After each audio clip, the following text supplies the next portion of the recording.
ببینید یک هفته پیش در حصار بودیم، یک برادر حاجی سوال کرد که آخه حضرت صلی الله علیه و سلم اینقدر خوشرو بود است، حسن جمالش از حسن جمال یوسف زیباتر بود، پس چرا از خودش کلام زن گرفت؟ من در جواب گفتم که دادر جان، اگر تو خدیجه مادر منم دیدی هرگز این کلمه را به زبان تلفظ نمیکردی. چی بسا زنایی هستند که از 100 دختری باکیره زیباتر هستند، مگر همین را ندیده؟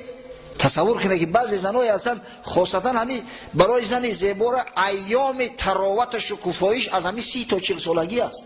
به حد مادر مو خوشرو بود که در قرش زن به زیبایی اون بود است، همه مردها شیفتش بدن.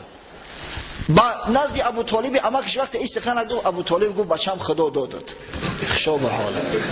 آمد خواستگاری کرد و مادر مو خدیجه به نکاح حضرت صلی الله علیه و سلم در آمد و جان و مال خودش فدای حضرت کرد.